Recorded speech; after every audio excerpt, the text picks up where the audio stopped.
大家好，这个视频接着分享我们5月份去德国巴伐利亚和奥地利春游的体验和心得。上期视频里我们介绍了行程的前几天去的慕尼黑、新天鹅堡、楚格峰、福森和罗滕堡。后半程行程我们住在巴伐利亚东南角的美丽山城贝希特斯加登。从罗滕堡回来的第二天，我们欢快地告别了福森民宿的老板娘，开往这次春游的一个重磅项目——国王湖。早就听说国王湖风景优美，水质纯净，是德国水质最好的湖。我们开到国王湖是中午，按照攻略买了到萨赖那一站的船票，这样可以先去看最漂亮的上湖，然后回来的时候再在中间那一站，就是那个洋葱头教堂下来逛一下。这里说一下，我们没有预订船票，因为一是从福森开过来，上船时间点拿不准。另外还没到旅游旺季，风险不大。夏天过来还是建议预定一下。那天游人其实也不少，不过船也很多。排队上船，坐在右边，蓝天白云下，一湖碧水，两岸青山，青山过去还有雪山，真是看不够的湖光山色。小船缓缓前行，像走在画里。走了7、8分钟，开船的小伙子抄起了一把小号，打开窗户对着大山就开吹，对面山崖传来声声回响。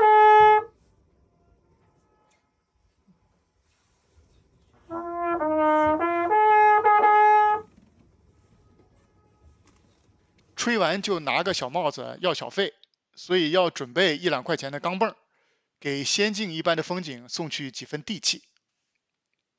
大概过了50分钟，渡船停靠在了终点站萨赖。从这里走15分钟就来到了上湖边。这个小木屋是个打卡点，从这里可以隔湖眺望南岸的牛奶小屋，确实风景不错。从这里可以从上湖右边的步道走到牛奶小屋，大概要40-50分钟。有时间的话，还是建议走一走，一路可以欣赏风景，尤其是从牛奶小屋回头望上湖的风景，绝了。我们去的时候，牛奶小屋还没有鲜牛奶卖，因为才刚开放了2天，奶牛还没运来，只有啤酒。这都是小事儿了，我们对着美景一通拍，一通发呆，觉得人生很美好。从牛奶小屋再往前走不到1个小时，可以近距离欣赏那个瀑布。我们觉得差不多了，就没走这一段，返回坐船去了。回程在洋葱头教堂下了船，照了几张相。说实在，这一站没有上湖那么惊艳，除了教堂是个打卡点，还有就是个专做游人生意的餐馆，可能还有一些爬山的步道从这里开始。国王湖印象深刻，领导说比加拿大班夫的路易斯湖还要漂亮，是他这次春游排第1的景点。我们的民宿在贝希特斯加登，从国王湖到镇上就10分钟车程。小镇四面环山，景色无敌。很多游客从慕尼黑或者萨尔斯堡一日游来逛这个小镇。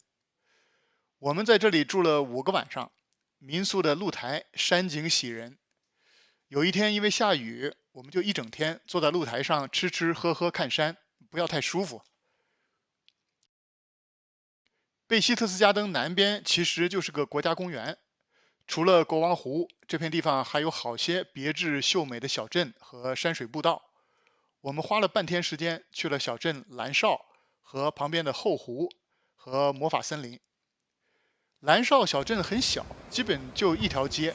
我们开车停在镇上一个停车场，先在小镇上逛了一下，打卡了那个蓝绍名片的尖顶教堂。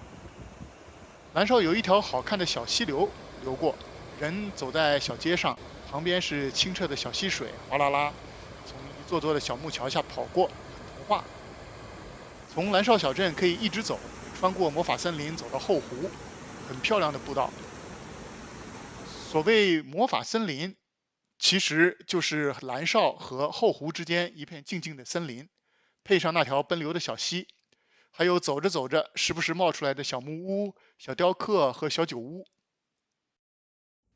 后湖和国王湖比还是格局小了一些，但也很漂亮，小家碧玉型的，也值得一看。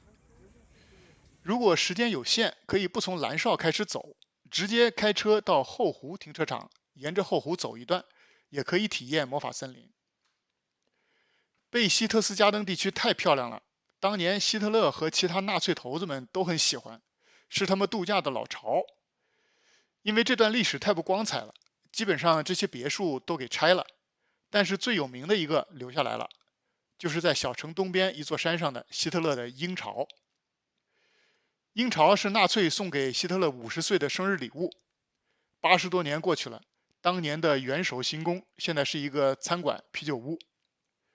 鹰巢本身不卖票，但是要买票坐一个专用的大巴，否则就得走2个小时爬山上去。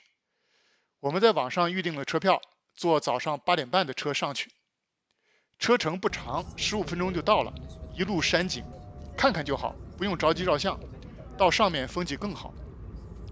从停车场下来，要走过一个长长的隧道，再坐一个电梯，出来就在鹰巢边上了。想象着当年穿着大皮靴的党卫军就咔咔地走在同一个幽暗的隧道里，小胡子希特勒就坐着同一个镀金的电梯上下，很神奇，要起鸡皮疙瘩的感觉。鹰巢的建筑本身其实很朴素，我们没进到里边去，就照了些外景。感觉希特勒喜欢这个地方还真是有原因的。这个鹰巢东面背靠高山，其余3面都可以俯瞰山下无敌的风景，尤其是向南还可以远远地看到国王湖。上午晨雾还没有完全散去，很有意思。很多当地人上来是走步道爬后面的高山的，我们前前后后看饱了风景，就下山了。感觉鹰巢是个一定要去的景点，绝美山景，加上山景背后那一段神秘的历史，不管男生女生都应该会喜欢。住在贝希特斯加登的第2天，我们去了据称欧洲最美的小镇——奥地利的哈尔施塔特。我们特地早上8点出发，9点多就到了哈尔施塔特，就为了赶到那个镇子北边的打卡点。因为只有早上光线最好，中午是逆光，下午光就被山挡住了。小镇不大，从南边的停车场走到北边的打卡点也就12、13分钟。人家这个小镇确实长得俊俏，真像童话故事里出来的。尖顶教堂，五颜六色精致的小房子，旁边宁静的哈尔施塔特湖和环湖的群山，自然和人文的完美结合。又是一个随便手机拍拍就是明信片级风景的好地方。各种打卡之后，再回头往南去坐缆车，上那个观景平台。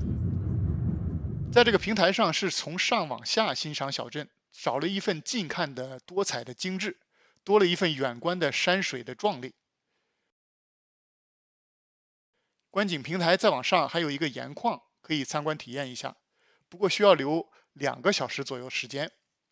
我们俩比较懒，没有去逛盐矿，下到湖边，找了一个风景绝佳的咖啡馆，吃了点东西，还有咖啡甜点，轻松晃掉了半个下午。贝希特斯加登附近还有一个很有意思的地方，叫 Rossfeld Panorama Straße， 中文翻译成罗斯菲尔德全景公路。这是一段景观公路，盘山而上，一路都有停车观景的平台。上到最顶端有个很大的停车场，旁边一个小山脊，就在德国奥地利边境上，360度无敌风景。向西南望，可以很清楚地看到鹰巢和鹰巢背靠的大山。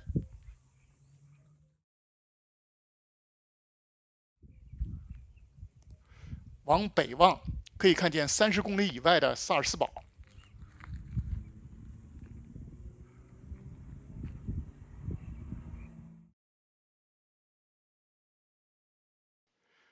往东是奥地利的山水和小镇，还有蜿蜒向前流往萨尔斯堡的萨尔查赫河。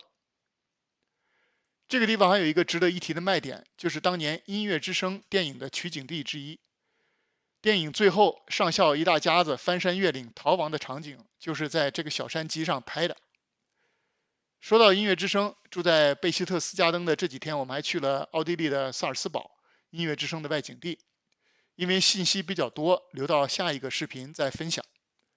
好了，今天视频就到这里，下一期视频我们聊聊萨尔茨堡，还有慕尼黑王宫和一路的美食和花絮。谢谢大家观看，喜欢的朋友请订阅、点赞、评论、转发。